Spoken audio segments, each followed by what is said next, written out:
Impact! 1 minute!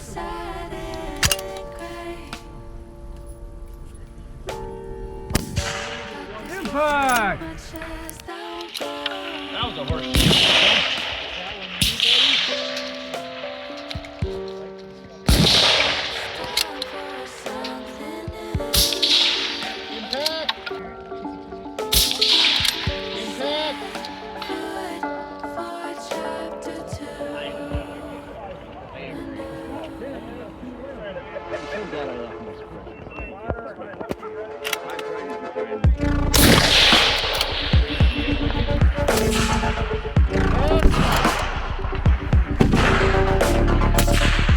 Impact! 1 minute! Shooter's ready. Shooter is ready. Bye! Engage!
$55 remaining, 5-5.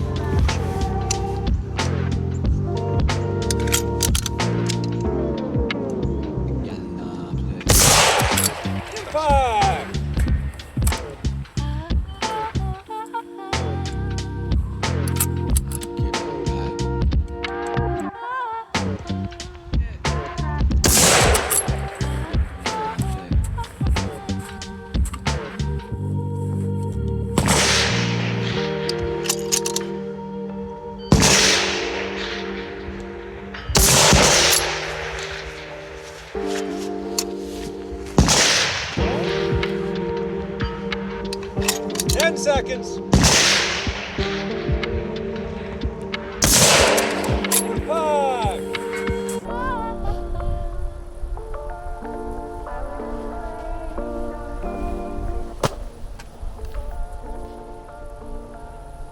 Hey everybody, and welcome back to Gun Totin' Minnesotan. My name is Andrew, and that was some footage from my last match where I was using this Trace Advanced 5-30 from ZeroTech, which they sent out to the channel, and I also used their Trace Advanced spotter, the 20-60 OSR. Really nice spotter, but a lot of this video is going to be focused around that 5-30. If you didn't catch my first video, part 1, that's where a lot of the specs are going to be, where I tested out on a 22 out past 530 yards. Really enjoyed it in that application, and I knew that I needed to take it to a center fire application as well, because a lot of people are going to be looking at it strictly for that purpose, and it makes sense. It's a great optic, but if you want to see what a rimfire application would look like, go ahead and check out that part 1 video. Or if you want to see it on a Magnum, hang out, because eventually there's going to be a part 3 on a Magnum as well. Maybe even some airgun stuff to come in the future. But my plan for this video is to bounce around a little bit with some footage, a little bit of practice, a little bit of discussion of the product itself, give you a chance to see it actually being used. And then I'm going to come back and finish out the video with my thoughts about the features, the actual quality control of the product, ZeroTech as a company, and let you know where I think this fits best in the market and who as a customer would maybe get the most out of this product. As much as I love using these turrets, they're just awesome. They're oversized. Really good turrets, great feel. As much as I love using those, I really like the reticle on this one a lot, and I'm at 630, and I'm just practicing again some stuff from this last week that I need to get better at. And I was thinking, you know what, I'm going to use some holdovers just to see how rapidly I can assess the target, the stadia, figure out where my hold is, what magnification do I need to be on for it to be comfortable. It'll give me some more information, and it's just fun to use the holdovers on a reticle like this that's designed really well. So I'm going to use the rest of my ammo for the night and the last 15 minutes of light that I have left, shooting off some of these props and running back and forth a little bit to try out the reticle specifically. The RMG2 is a nice reticle, but I need to practice more with it and actually holding over. And before you say anything weird in the comments about my bipod height and the position and all that, that's intentional for this stage because of the tire. So hold on a second and watch what I'm going to do.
All right, all hits on that one.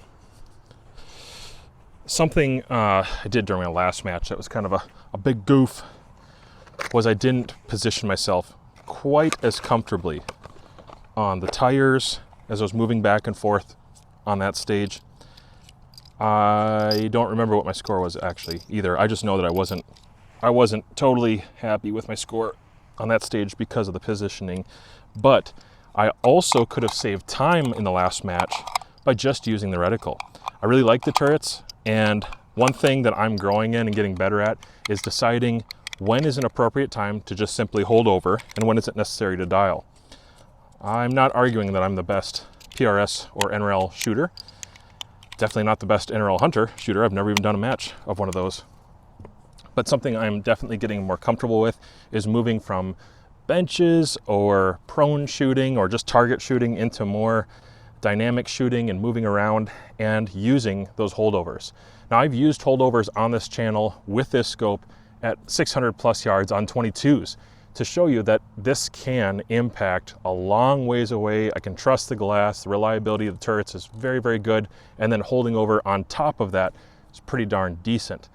But in most competitions, if you're shooting a generous sized target and the pressure of the stage is more based around speed and timing and not so much target size, I feel like the reticle is designed really well. The RMG2 stands out. It contrasts well enough that whether I dial and I use that center dot to favor left or right, because you can never really hold right on at distance, right? But if I use it to favor, I'm seeing a good contrast between my backgrounds. I've got dark green, light green, lots of brown, some black, and then just tan, a whole lot of tan. And the illumination was really nice during this last match, just to be able to bump it up a little bit during the rain and contrast on gray targets. And actually the stadia, the actual holdover, the subtensions are really easy to pick up. They make a lot of sense. You don't have to like sit and think like, wait, what was that amount? And I look through a lot of scopes on my channel. I look through a lot of optics. Subtensions aren't always the same, and some aren't simple. They're a little more complex, and the math isn't quick to just add up. This one is simple. This one is fast. It's simple enough, yet it has enough information for me to really do something with, and it's a very, very appropriate competition reticle. I think you can use it for hunting. I still think it's there, and it could be a good hunting optic. I'll use it for hunting for sure. And then pretty much every form of target shooting or competition shooting with long-range rifles, That's a very competent reticle. I can't think of any reason it would hold you back, quite honestly. And if you just need a slightly larger center dot, if that's your thing, or you like the wind leads from the Tremor 3, remember this guy is available in the Tremor 3 for just a little bit more, and it would be worth it because the glass is great, the turrets are phenomenal, and the aesthetic and function is really good. Low light performance has been awesome. I'm really happy with it. Another thing that I actually used during the competition, and I surprised myself that I actually used it. I didn't think I would during a competition. I was having trouble spotting where some of my misses were, and then I finally saw it, and I needed to make a correction, and usually on-the-fly corrections are fine, but it was a very small target. And because it was so small, I actually used the 10th mil breakups. You have some 10th mil breakups that are on the horizontal and the vertical lines. And I used the horizontal on the negative hold portion. I actually used that to get a correction, get back on target, and I ended up finishing the stage well, even though I began it poorly with 2 misses. And it really helped me make up the score on that. I was worried that I was going to end up with, a 2 or 3 impact or something by the end. But because I was able to use the fine measuring of the 10th mil breakups, it helped me get a really accurate measurement on that small target for the correction, and I started getting them in there.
All right, everybody, I thought I would close out the video today by sitting in the shed on my tool bench, basically.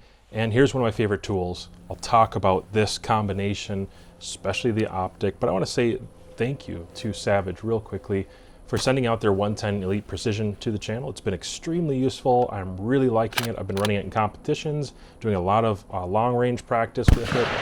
So much content has been done with the 110 Elite Precision. I really like it. I don't know, 7, 8, 10 videos, something like that by now at least. And now pairing this up with this Optic, this would be my preference right here. The way the rifle is set up, one addition will be I'll probably connect with Anarchy Outdoors. Has awesome extras and upgrades for Savage rifles, Ruger rifles, CZ rifles, pretty much you name it. And I would like an interior weight set just to help with the balance a little more when I don't have the bipod attached to the front. But other than that, how you see it right now is one of my favorite ways I've ever set up a precision rifle. And this has got to be either #1 or tied for #1 of my favorite optics for PRS or just long distance shooting in general. I really like it. I'm going to try to do my best to keep this concise because I've already made multiple videos on it. But I'm just going to talk from this end, talk through till we get to this end, and how I used it, what I thought of it overall. Starting with the caps. The Tenebrex caps, never had an issue with them at all, even though I accidentally, inadvertently, really cranked on one and ripped it out. I had an issue during my last match where the brass that I was using, which was factory second brass bullets and everything, the whole cartridge was a factory second, and they were so tight, they expanded so hard, I was having extreme bolt lift issues. I was having a lot of trouble lifting my bolt, and then extraction was super tough. It's not really a thing with the rifle. I do believe it was the lots of ammo I had, which were mixed lots, but they're factory second for a reason, and I had so much issue, and as I was ripping this out during a competition, you know, I'm under the clock, just trying to make it smooth and make it fast, I ripped off this Tenebrex cap, and I was like, oh, hopefully that didn't damage anything, and it definitely didn't. The cap clipped right back on, the scope is fine, the diopter is fine, and here's something important. I was in the middle of a competition. I ripped off this cap. If I had an adjustable diopter that was kind of loose or maybe weak, either one of those, I could have adjusted it on accident and made my reticle blurry. It totally could have happened, and I bet you it would have happened the way that this came off.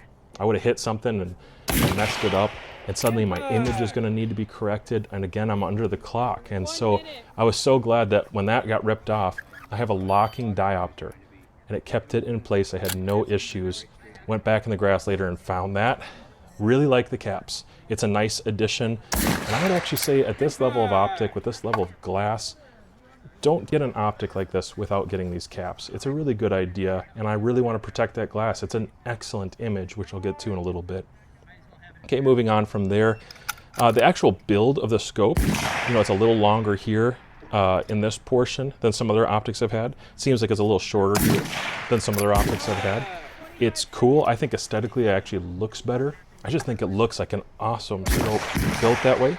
One of the things I had to navigate with that, real honestly, was on my CZ457 because of the CZ design, the way that the bolt and the position of the action is really the issue.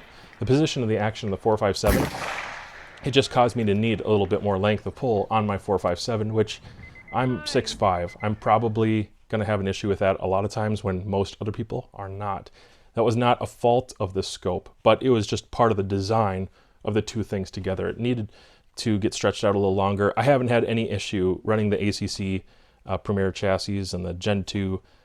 Yeah, I really don't have too much issue with that at all, especially on this setup. No problem. Plenty of eye relief. Eye relief itself on the scope is right in that 3.75 inches, somewhere in there. It does change with magnification, but I wasn't able to find a really bad spot in that. I think the eye relief was really set up pretty well. I wasn't getting a lot of vignetting when I was moving around, even on like 25 power in there. I didn't find it to be a tricky eyebox. I guess I'm talking about the eyebox now, so I'll go there. I wasn't finding it to be tricky. I could be pretty comfortable when I was basically free recoiling, just getting up on the rifle. I didn't feel like I needed to be exactly in that spot. On optics that have trickier eye boxes or are really sensitive, very hold sensitive, and then also have poor depth of field or something like that, it gets tricky to do free recoil if your cheek piece is too high. And that's why you'll see a lot of guys who do practice free recoil in competitions with very heavy rifles dropping this cheek pad down because they don't want to influence too much from their cheek. And if you have this too high, then you every time are going to be making contact. And so I have actually dropped mine down just a little bit more than I used to, so I don't have to apply much or any pressure if I don't want to. Yet, the eye relief and the actual eye sensitivity of the box is not bad. I found it to be pretty good. When you get closer to 30 power, you know, as long as you're in the prone, it's really not going to be an issue, guys. My problem is when people are not mounting these to rifles and they're thinking, well, that eye box is a little tricky when they're standing there and they're moving kind of their body and it's sitting on a tripod. And we all do our best to review optics, I'm sure, but really the most appropriate application for reviewing this is when it's mounted to a rifle. And then you can actually get a feel for how it would actually function. And I'm telling you, the eye box is good. Very little vignetting around the edges from me, even when I wasn't perfectly matched up on 25 power. By the time I get to 30 power, I'm for sure in the prone at that point. I'm spotting. I just rarely use the high end of power for anything. But it's nice to have it there, and it certainly doesn't hurt. The image itself is sustained. It's a good quality image, and it can handle the 30x. Let's talk about the reticle next. The reticle itself, RMG2, I really enjoyed it. It's great. I love having the 20 mils of holdover. I think this was an excellent decision by ZeroTech. A lot of companies are going that direction, and I think it's wise, especially when you're talking about this quality of glass. If it was a poor quality glass, I don't want to mention any names, perhaps. No, I do. I don't think the Bushnell Match Pro or the Bushnell Elite series really have the glass that fits the extended reticles very well. I did have some frustration over time looking through a couple of Bushnell optics, even some of their spendier optics with the 20 mils of holdover. I bet you can use a lot of it, but I noticed that towards the bottom, when an optic just isn't done to the degree of something like this, it gave me a little bit of frustration. So it might just be the way that those few optics I looked through from other companies, maybe the way they were designed just wasn't quite there. Maybe they were using lesser glass, poor coatings. I'm sure it was a combination of things. But this is using really good quality glass, good coatings, and the image clarity edge to edge is very high. And when I was on, what was I on? I think it was on 12 power when I was shooting this past 500 yards on a 22. So I needed a lot of elevation, right? And then I needed to magnify quite a bit. And I found that with the holdover of that reticle, which a couple times I did that, I did it with 20 mils of holdover and dialed the rest. That in itself provided a very good image. It wasn't real foggy or kind of an ugly image. In fact, I don't usually do this, but I'm going to show you what I mean. Okay, so I tend not to show competitors because I want to give someone the limelight, the appropriate limelight, and I'll probably continue with that trend, but I do need to explain what I'm talking about here. This is a Zeiss S3, and the reason I have it is because I like it. I do like it. It's a good scope, but it has some limitations that kind of bother me. One of the things that Zeiss did with the S3 series is they did provide a lot of internal elevation, and that's awesome. I have this on a 55 MOA rail. The problem I have with it is what's advertised, what's provided, is not all usable. The image quality is just not sufficient when you get past a certain range. Tonight, I maxed this out and I was shooting this past 600 yards with this 22. And for a few different reasons, I needed a little more elevation than usual, particularly the speeds I was running with, and I needed around 43 mils tonight. I can dial 41. I have 41 left in here, and that's amazing if you can use it and if you can see it. One of the problems I have with this reticle is it tends to be a little too small, and also the glass is not quite there. The way that this is set up optically, there's something there that does bother me. The image starts to get a little smushed. The fogginess is pretty bad by the time I get out to extreme distance with that. So it's nice to have it advertised with lots of internal travel. Obviously it's got a little more than this does, but it's just not usable in my opinion, not to the degree where this is advertised with a certain amount of internal travel and it's all usable in my opinion. It is going to change the image when you get towards the extreme end, like the last mil or the last few tenths. The image does change a little bit there, and I always recommend stay within 5% of the extremes. Don't go beyond that. I think a lot of people would say don't go beyond 10%. But this is a problem I have with this scope, and it's a problem I don't have with this scope. So maybe they should have reduced the amount of allowed internal elevation for this, because I don't think it quite gets there, and I would rather just have a pretty good amount like this has versus a huge amount, but technically I can't use all of it. It's a little frustrating. Okay, enough of that rabbit trail. So 5 to 30 power, I definitely like having the assist, the little cattail on here. That assist is useful. I'm going to keep it right where it's at. I don't have any plans to change it. Never interferes, never runs on anything. My bolt doesn't even come close to it in the position that it's currently in. It probably would interfere. No, actually it probably wouldn't. It just comes close if I were to have it in the other position, but no interest in that. It just doesn't interfere. It's a good magnification ring. It's nice and smooth, very high quality feeling. No slack, no slop. Moving on, the windage. I have very little to say about this. When I shoot some ELR, I'll have more to say about it at that point. I just like having a capped windage. I guess that's it. I like having a capped or locking windage turret. I'll take one or the other. And this right here just protects it from impacts, dirt, grime, whatever else. In fact, I was at a match, I don't know, a few weeks ago, 3 weeks ago, somebody accidentally kicked sand right into my action and other things. I had to clean it all out. And because I had the cap on there, I didn't get a bunch of this real fine-grained sand in my scope, which was a good thing, I suppose. I like a capped windage. Turrets and elevation, I've already commented on that to some degree. I like the simplicity of what I see in the turret here with the 10th mil breakups, and then you have the 5th mil or 0.5 mil indicator there as well. It's a high contrast. The numbers are a good size. I don't think it looks corny. Like some look kind of corny or goofy when they get too big with the numbers, or if the turrets get way too tall. I kind of like the little bit lower profile, a little bit wider turret, and this amount of resistance is great, and the audibility of the turrets is very, very good. One more time.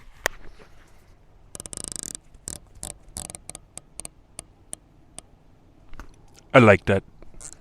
Zero stop works exactly how it should, so I'll move on from there. Parallax wheel. Parallax is very, very good. I have no complaints. I have nothing to say other than it's nice and smooth and does exactly what it should. When I've had certain other brands of scopes, even high-dollar scopes, there's been a thing where I'll be in a match and I'll go to adjust that parallax, or maybe it's a magnification lever, and it's really stiff on certain scopes. The problem with that is if you just got level and you got in a position, now you're moving something a little bit, or you have to work your parallax wheel, you're fighting their rifle sometimes, and if your rifle's not heavy enough, it actually moves things around and gets you off balance. Plus, it's just frustrating in the wintertime when it's really cold and you take your hands out of your gloves just for a stage and you're working on that metal. It's frustrating. So I'm really glad to see that this is large, it's oversized, it's smooth, and it has the illumination button, which I dig. The illumination has already saved me some points. It's helped me achieve some points in a competition. So I'm going to say favorable things about the illumination. I just like to do a breakout video about it at another time. Moving on from there, the objective is good. Like I said, it feels like just a touch shorter than some. I like the overall size, the compactness, the aesthetic of the scope is really cool, and light collection is good. The light collection is very good. I've shot this at the night, into the night, actually, maybe 10 times now. And so starting early day when it's bright and really sunny, didn't have huge mirage issues, but I do have a nice gap here to keep it off the barrel. And when I get to evening times, light collection just is an issue. It's solid. It's solid all the way around. I can't say it's better than every other scope that exists, because that just isn't true, but it's very solid. It's very good image, and I don't have complaints about it. Quite frankly, it's really hard to tell the difference between this and there's a certain other scope that I was comparing it against that's $1,000 more than this. And for light collection with this same, like a very similar body, and it's $1,000 more than this. And I just couldn't tell the difference in light collection. Brightness, color, and trueness were all really there. And I don't know what to say other than this must be doing pretty well. It's a good design. Okay, everybody, if you're still with me, we're 29 or 30 minutes into this video, which is plenty long enough for part 2. Really enjoyed the application on centerfire, and I think rimfire or centerfire when it gets to those NRL 22 premium builds, my open class builds, or my centerfire builds for actual NRL or PRS competitions. I really enjoy this one. If you're more into the NRL Hunter class, maybe consider watching my ZeroTech Trace Advance 4 to 24 series. That one has the Tremor 3 reticle, which both of these optics are available in variants for reticles, which is really nice to see. I think ZeroTech should keep that up. And I'm going to recommend to ZeroTech, keep promoting this RMG2 reticle. It's an extremely close competitor to the Tremor 3, even though they are not the same. I think there are some overlapping values and abilities of these reticles, and that's something that I liked a lot. Obviously, the Tremor 3 is a little busier and has more stadia. It goes down to something like 40 mils, and 20 mils is probably what's practical for most people and most optics. When it comes to field of view, I think this is a good optic and reticle combination. I'm happy that I went with the RMG2. I think you would be as well. It kind of depends on what you need to see for those wind holds, or maybe the actual center dot. That's something you're going to compare and contrast with the optics you already have and try to make a best guess. But this is a worthy optic. I like it a lot. If I can hit some winter matches, I'll record those as well with this optic, depending on what it looks like this winter. And then part 3 should be magnum testing or airgun testing. I'm not sure yet what that's going to look like, but probably magnum testing. Hopefully some ELR stuff in the spring.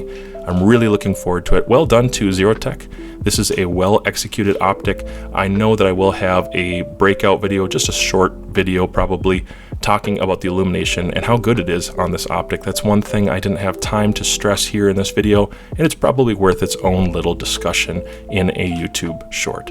Thanks, like, share, subscribe, and maybe consider heading over to the website right now to see some of the deals that they have going on this week.